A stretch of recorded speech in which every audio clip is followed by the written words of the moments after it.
All right, we are going through the different arguments for the existence of God. And as I said, don't try to memorize and learn all of these.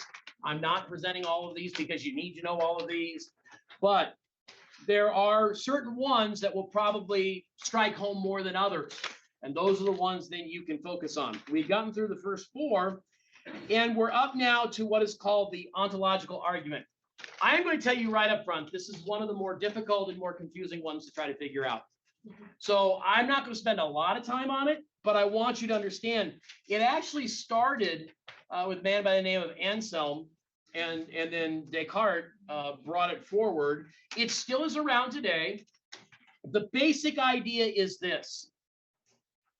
We cannot, as a human being, we cannot conceive of something greater than something that exists. In other words, our minds are such, we can think of things that maybe would happen. We can think of things that could be developed.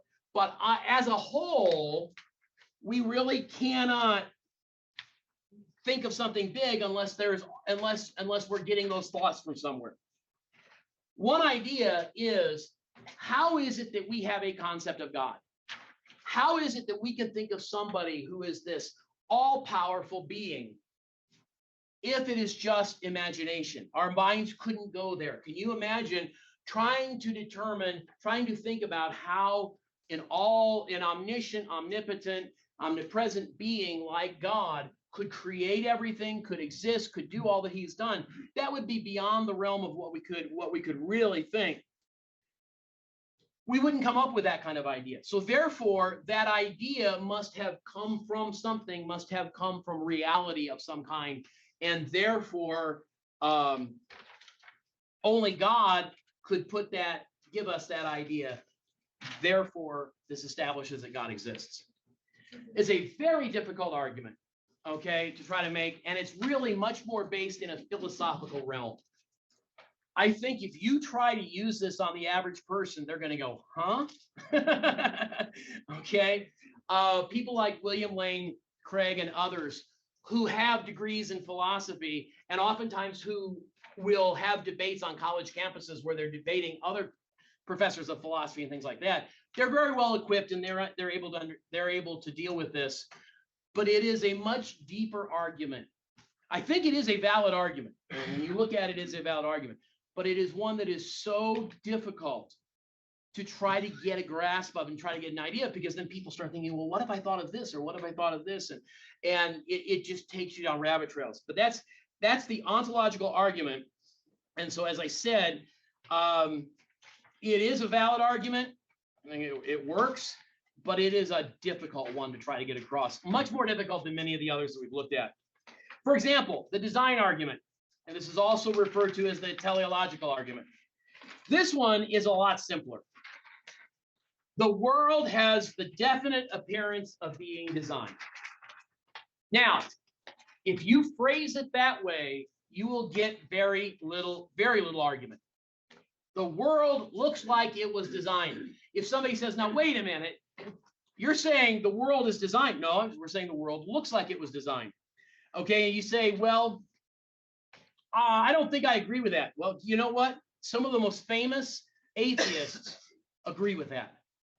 Richard Lewontin, he is an evolutionist. He was head of Princeton or Dartmouth, and so the biological department. He stated, living organisms appear to have been carefully and artfully designed.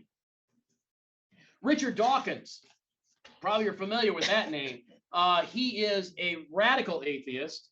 He stated, biology is the study of complex things that appear to have been designed for a purpose. Okay. Francis Crick, you may not recognize that name, one of the co-discoverers of DNA, Crick and Watson. He stated, biologists must constantly keep in mind that what they see was not designed, but rather evolved. Okay, now think about this. Scientists are supposed to observe and then draw conclusions from what they observe. They observe design. All three of these agree that when they observe, and these are all atheists, these are all strong, staunch atheists. They all say, boy, when we look at this, it looks like it was designed. We got to remember, it wasn't. That's exactly what Crick says. And you say that is such an absurd argument, but because they have enough letters after their name, most people go, oh yeah, must be that way. The fact is, the world appears that it has a designer. Everybody agrees with that. Well, every design must have a designer. Therefore, God is the designer, as there are no other options. Evolution cannot design. Evolution cannot design. Why? Design requires intellect. Evolution has no intellect. One of the big misnomers, and I know the term is used, and it's used in a different way, natural selection. Okay? We say, okay, through the process of natural selection. Well, wait a minute now. Selection requires choice. Choice requires volition. Volition requires intellect. But nature doesn't have intellect. So who's making the choice? You see, once you start thinking these things through, they're not logical. So the idea of this, and by the way, the same idea you saw in the DVD a few weeks ago, the idea of irreducible complexity. That if something, Darwin himself said, if you can show something that cannot be created through step-by-step change, then my theory goes out the window. He said that. Maybe he didn't use the out the window part, but that basic idea. Okay. Well, there are a number of examples of irreducible complexity. I'll give you a simple one, blood clotting. Blood clotting requires a number of things to happen at the same time. If one of them's gone, hemophilia is the result of one of those being gone. A number of things happen at the same time. How could blood clotting have evolved one step at a time? It couldn't. Okay. In whatever creature had blood in which that was trying to evolve it, the blood would be gone before it evolved. It makes no sense. There's design. Okay. And so what we see here is irreducible complexity indicates a designer. Somebody had to put all those together. They just didn't happen by accident. And so this idea of the design argument says, when you look at the world, it sure looks like somebody designed it. Nobody argues with that. Well, if it has that appearance of design, somebody had to design it. Nobody could have done that except God. So this is a pretty straightforward argument as far as that goes. The anthropomorphic argument, anthro refers to man. The anthropomorphic argument simply is a man-centered, it's man-focused, and the idea is this. The earth was created for man. And I'm going to give you, in the last part of your notes, you have a list of like 14 different things that indicate that. And if we have time to go through that, if not today, we'll go through it next week. The earth was designed for man. And the idea is this: no other planet that we have found could support life. Now, there is the argument of what is called the multiverse. You may have heard that, where there are just an infinite number of universes. And in that infinite number of universes, there must be at least one other like Earth. Well, it's never been found. It's not out there. That is a theory that has no validity, that has no proof. That is a theory. You will find there are a lot of theories in science that are there to try to make sense of what they see without including God. I'll give you a simple example. Who's heard of an Oort cloud? You're an Oort cloud. Oh, Oort clouds are where comets are formed. Okay. Really? Go online and see if you can find a picture of an Oort cloud. Guess what? You can't. Because there is no such thing. You say, well, wait a minute. Why would the Dutch astronomer Oort suggest such a thing? Because comets are in existence. Comets are a result, and by the way, secular scientists believe this too. Comets are a result of the creation of the universe. Comets are short-lived. Now, they may live 100,000 years, but they're still short-lived when you compare to 4 billion. If the universe was created 4 billion years ago, why do we still have comets? Now, The honest scientist says, oh, wait a minute, we shouldn't have comets. Maybe it wasn't created 4 billion years ago. But they can't do that. They'll lose their positions. They'll be, they'll be fired, demoted, or whatever. So what do they say? Well, new comets are being made. Really? Where's that happening? Oh, well, it's happening in the Oort cloud, of course. Where's the Oort cloud? It's out there somewhere. Show me a picture of it. Oh, I can't. There is a website, space.com, that has information about the Oort cloud. And I won't be quoting this exactly, but let me give you the basic idea. On there, on this site, it says everything on this page about the Oort cloud is hypothetical. And then it goes on to say, it concludes with this. It says, what is being discussed here are hypothetical facts. Think about that for a minute. Hypothetical facts. You can't have that. I will give them credit. At least they identified the Oort cloud as hypothetical. But then they said everything we're talking about here are facts. You can't have hypothetical facts. So what happens with the anthropomorphic argument is it says the world was designed in such a special way that it demonstrates it was designed for man, because man could not live anywhere else. Therefore, God must have designed it for man. That's the idea. Because there is no other planet has life.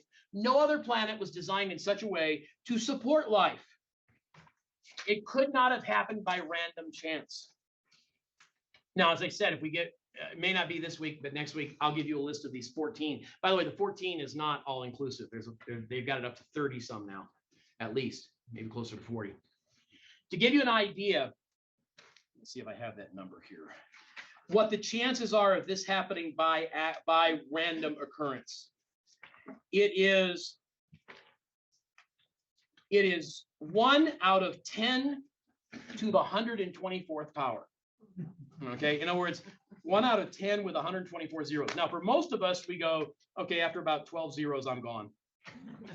So let me give you an illustration of something that has the same chance of occurring. I take 1 grain of sand and I paint it blue, and I hide that grain of sand somewhere in the world. You, having a blindfold on, select 1 grain of sand. Okay? The chances of you doing that one time are astronomical. To equate the chance of this world being created randomly the way it is now, you would have to find that grain of sand 6 times in a row. That 1 grain of sand located in different parts of the world, 6 different times in the world. You go, that's never going to happen. Exactly. Exactly. So the idea here is this. Our world was clearly designed for man. It could not have happened by chance. It had to have been designed. That's the anthropomorphic argument. The argument from conscience is really pretty clear. And that is, we understand, we can have understanding of our world around us. Okay? We see things, we can equate things, we can comprehend things, we can remember things. We have a consciousness about us. Now, if we are products of evolution, what are our senses cannot be trusted because they're just chemical reactions. They could be creating, and by the way, you put some drugs in your body and your senses start changing, or at least the interpretation.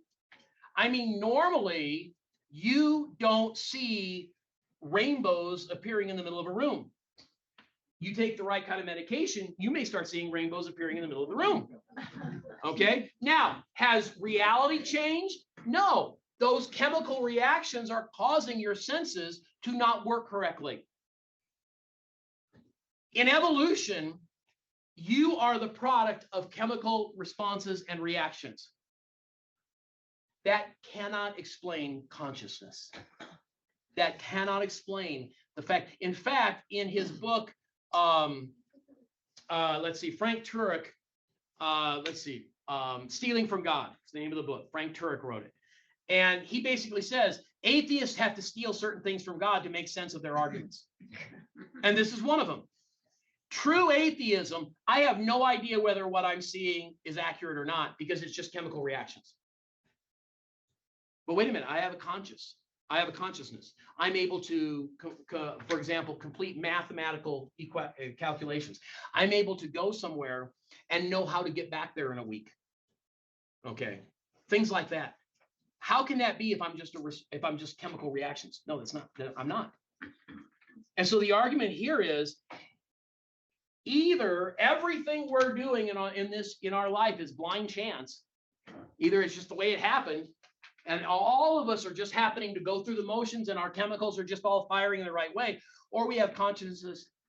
Free will is not available through evolution. If somebody says they have free will, then they really don't believe in evolution to its fullest extent. Because in evolution, you don't have free will. You are bound by the chemical reactions that are occurring in your brain. The very fact that we have free will is an indication that evolution is not true. And therefore, we were created. That's the idea of argument from consciousness. And the argument from truth, which is related to that, is we can find truth. We can discover truth. We don't create truth, by the way. We don't make truth. We discover God's truth. That truth is already there. So the fact is, we can understand truth. We can discover truth. How's that possible from an evolutionary standpoint? It's not. Here's where this takes it a step further. That truth goes beyond our life. I mean, for example, the truth of gravity. We can understand gravity. We can understand how it works. There's truth there. Okay? But gravity's been around longer than us. So how is it that we can understand truths that are beyond our life? Because those truths are eternal. Those truths are everlasting because they're based in God. And therefore, God has given us the ability to understand those truths. He's given us the ability to comprehend those truths. Evolution doesn't give us that. So the argument from truth is related to the argument from consciousness. It's just a little more combined in that sense. And then the last one that I gave you, the common consent argument. This is an interesting argument. Here's the basis of the argument. You go to about any culture. You go to any culture, and they believe in a deity or group of deities. Just about any culture you go to, and this is well established by anthropomorphists. Those people who study people. It's been established by that. Almost every culture has a concept of a deity. So here's the question: where'd that concept come from? Only got two choices. Pure random chance that just about everyone in the world believes there's a God or a group of gods or believes in an everlasting, in eternity, anything like that. It's either just complete chance or we are created in such a way that we inherently understand there is a God. And of course, we know the answer to that. We were made in God's image. Of course, we understand there's a God. We may try to reject that. We may try to deal with it otherwise. But the bottom line is, we do understand there's a God. Well, how is that so pervasive that it's in essentially every culture? Well, either you have random chance or you have the fact that we were created by God. That's a pretty strong argument. When you start putting these together, by the way, let's go back to one thing I said very first week. When somebody says, well, there's no evidence that God exists, what kind of evidence do you need? That's very important. We have what you would call circumstantial evidence because we don't have a picture of God that we can show somebody. We have a picture of who God is by what he has done. Yes, we can give a picture in that sense, but we don't have that portrait, so to speak. But the fact is, if we can pin them down and say, look, if you can show me that there's no other real explanation other than God, then yes, I'm willing to accept that there's God. Okay, well, let's start going through these. Tell me, if there is no God, why is it that essentially every culture in the world through all time has believed that there is a God? Cultures that did not interact, cultures that were not intertwined, cultures that were completely independent. I mean, they're finding cultures now where you have small groups of tribes that have been completely isolated from society, and they have not been impacted by others. And they're having these same beliefs. So where does that come from? Can you explain that from an evolutionary viewpoint? The answer is no, they can't. Okay, I can explain it from a God viewpoint, from the existence of God. That's a piece of evidence. One piece, not enough. But you start putting all these pieces in place, and you're starting to really build a strong argument for the existence of God. That's why I'm giving you all these. Use the ones that feel comfortable with that. Now, as I was talking about with one, and I believe this is a really strong argument, I like this argument because it's the anthropomorphic or the anthropic principle. And this is in the next set of notes. I've given you 14. There are a lot more than this, but these are ones that we really most people can identify. For example, one of the ones that was given is that the atomic ratio of weight between the protons and between the electrons, neutrons is at a consistent ratio. Okay, most people are going to be like, okay, that's fine, but that doesn't mean anything. Okay, but these I think are a little bit more. So these are some things that indicate that. This is going to go. Oh, that is not that. Let's try that. There we go. Okay, first one is centrifugal force. Centrifugal force, everything has to be in perfect balance, or our orbits would not continue around the sun. And not only does it have to be in perfect balance that we continue around the sun, but it has to be in perfect balance that we continue around the sun at approximately the same distance. That's critical. If centrifugal force was not there, was not consistent and constant, did that happen by chance?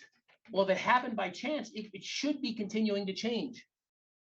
Here is a very important concept. If you're going to say evolution occurs, then one of the things that you have to recognize is that there is constant change. If there is constant change in the centrifugal force, the Earth would not be here now. If there was constant change, it had to be created constantly, and it has to be maintained constantly. Water vapors. Okay, you say, well, what about this? If we had more water vapor, if there was too much water, we would have a runaway greenhouse effect. Temperatures would rise, too great for human life. If we had less water vapor, then the insufficient greenhouse, in other words, it would allow too much energy to be lost from the Earth, and the Earth would be too cold to support life. We have to have just the right amount of moisture in the air. Okay, it has to be in balance. There's a range. If it goes too far, it gets too hot, we all die. If it goes too far the other way, it gets too cold, we all die. We're still here. Okay, our being here is an evidence that this is in balance. Something that a lot of people don't think about, but I think this is really fascinating. We had to be in the right place in the right galaxy at the right time. Okay. For example, in the Milky Way, we had to have the right shape. It has to be a spiral shape. Okay. Because why? Because of where we're located, it is most conducive to human life. Why? If the galaxy was too large, there would be too much radiation, and we would not be able to exist. If the galaxy was too small, there would not be enough elements, heavy elements, to be able to be used. That in this presence, in what we're looking at right now, there would not be enough for example, just even in the sun and the reactions of the sun, in the way the sun burns. Okay, we had to be in just the right size. I love this one. Kids love this one. I told this to kids 3 years ago, and I had a kid come up last year who said, I remember why Jupiter's there. It's a big vacuum. Guess what? Jupiter is a big vacuum. Why is Jupiter so large? Oh, just random chance. No, it has such a large gravitational pull. that it pulls a lot of meteors and asteroids and comets and things like that away from the Earth. Okay? God designed it that way. Essentially acts, I told the kids, it essentially acts like a big vacuum cleaner to get rid of all the stuff that could hurt Earth. You think about it, once every 5 or 6 years, you'll hear, oh, an asteroid came somewhat close to Earth or something like that. Yeah, I mean, one big asteroid hits Earth, we're in trouble. Okay, just ask the dinosaurs a couple 100 million years ago. Okay. And if you don't get that, the number one reason that evolutionists believe the dinosaurs are gone is because a big meteorite hit the Earth and it wiped out all the dinosaurs. Now, somehow it only wiped out dinosaurs. Somehow it wiped out dinosaurs from around the world, even though it only hit in one spot. And had there been enough of an impact, it would have killed all life. But don't worry, don't let the little details bother you. Okay? Anyway, Jupiter is out there protecting the Earth. God designed it that way. Okay? The Earth's crust. The Earth's crust has to be a certain thickness. If it was too thin, volcanic and tectonic activity would be extreme. It'd be happening all the time, and life would basically be impossible.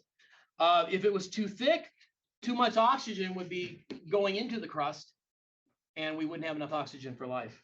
It has to be just the right distance. And again, you don't have to remember all these. Pick the 2 or 3 that you like, that are easy to remember. Okay, I'm giving you a whole bunch of them. Rotation of the Earth. We often think of the rotation of the Earth and we think of, okay, it gives us day and night. It gives us those cycles. That's a good thing. What if our Earth didn't rotate 24 hours a day? What if it rotated 100 hours a day? Well, the parts that were exposed to the sun would become so hot, it'd be unlivable. Parts that are exposed to the cold would be so cold, it would be unlivable.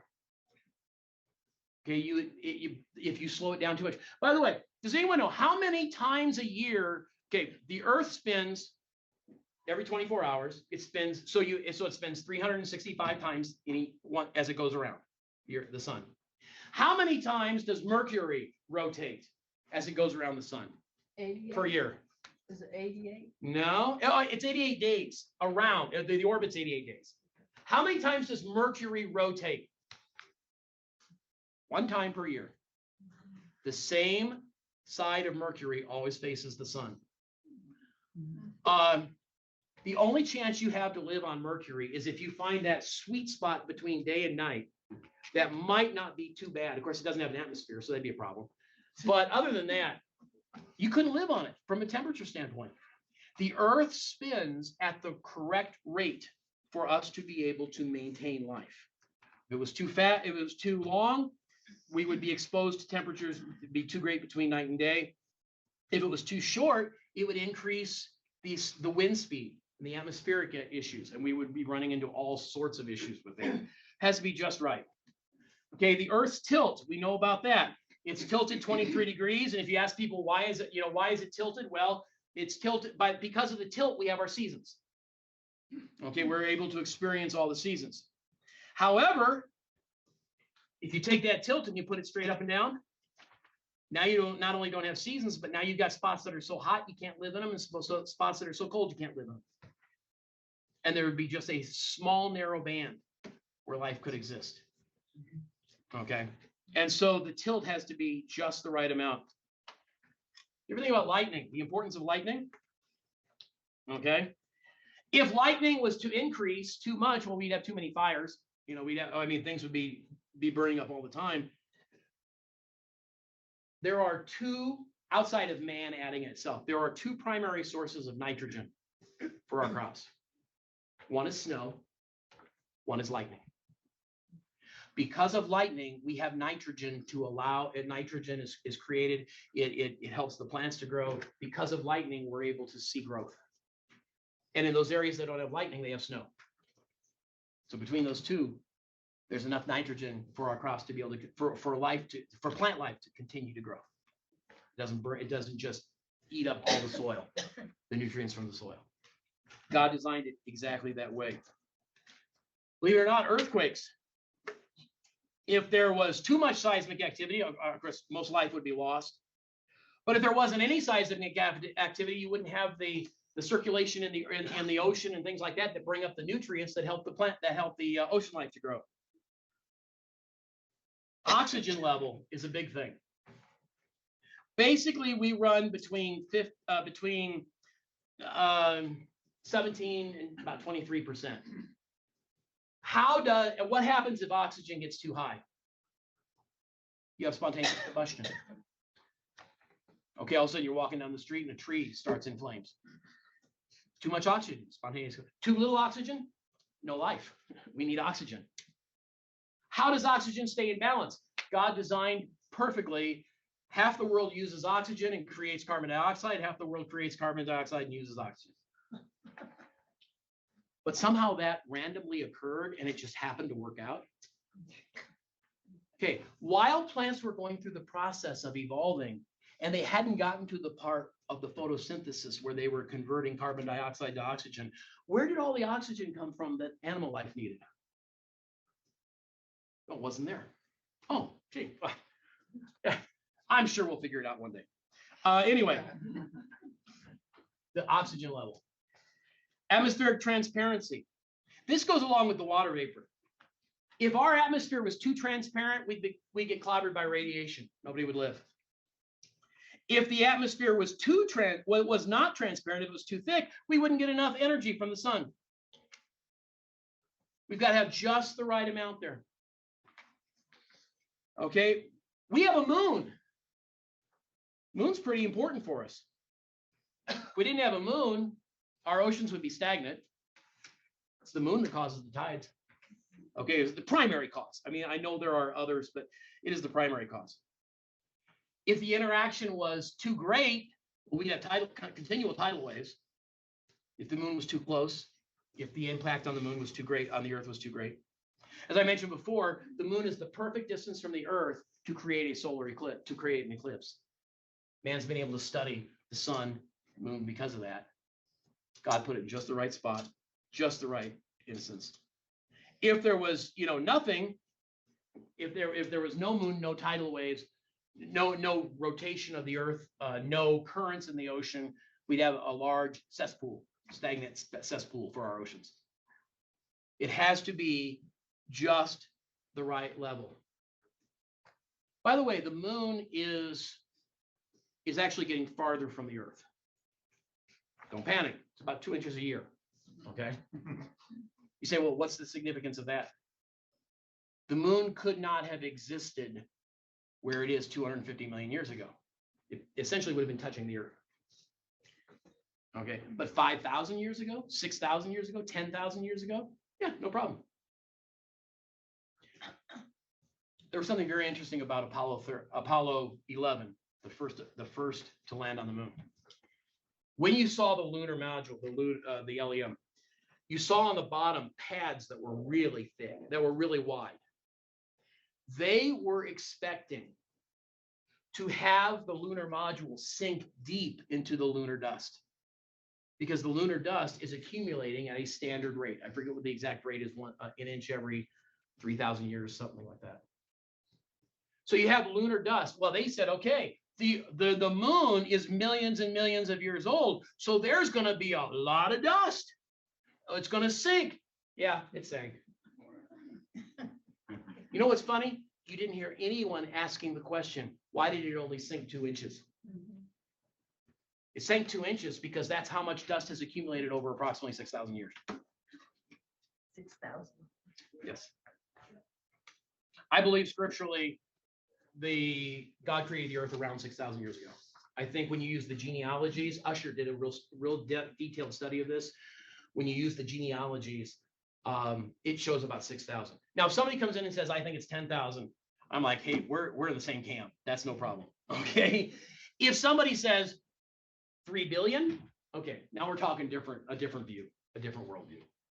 But I believe, 6,000 to 10,000. When you look at the evidence, we're gonna have another class on this. When you look at the evidence, yeah, the evidence almost all points to a young Earth, and even the ones that people use, like for example, in particular, radioisotopic dating. where they're dating rocks and they're dating things like that. There are so many issues with that it's not valid. Anyway, let me wrap this up real quick. Our carbon dioxide levels, this goes along with the oxygen level. They have to be the right amount. If they were too high, we would have a runaway greenhouse effect and we would die. If they were too low, plants would not be able to continue to live. And then they would die. And as they died, we would drop in oxygen. The balance, we would be out of balance very, very quickly. And the last one is gravity. And I think I have in your notes the percentage. If gravity was altered by the smallest fraction, nothing would exist. And by the way, that's not just creation scientists who say that. All scientists say that. If gravity was to change by the least, well, how is it that gravity evolved and gravity changed and all of a sudden it hit a certain spot and it said, okay, I'm not changing anymore. Can't do it. If I change anymore, we're going to be in trouble. Evolution can't explain that. Physicist Paul Davies made this comment.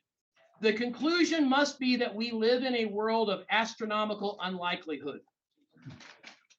Well, there is a very strong likelihood for this. God created. Okay, created it. So,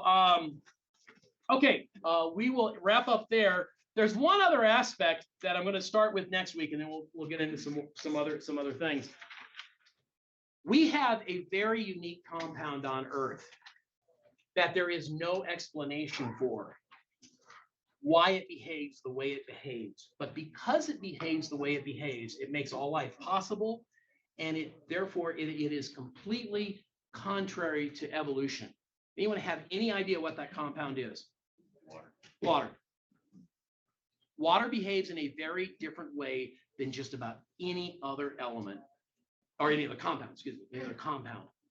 And because it behaves that way, we can have life on Earth. If water behaved the way all other compounds do, we couldn't exist. And I'm going to talk a little bit about that next time. But it's just incredible the way God has created this world. And there is no explanation for it outside of God. Let's pray. Lord, you tell us that the heavens declare your handiwork. And as we have just very quickly scratched the surface here today, we realize that the way you created this world points to you.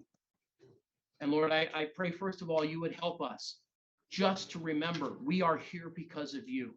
Thank you so much for giving us life, for giving us a place to live that life, for giving us the opportunity to be here on earth, to be your ambassadors, to share this with others. Lord, there is a world, we know there's a world that is living in darkness because they are believing the lies that are coming from those who will not acknowledge you. So, Lord, you have called us to reach them. We thank you so much for your love. We thank you so much for the fact that you have created us and you have left plenty of evidence to show your work.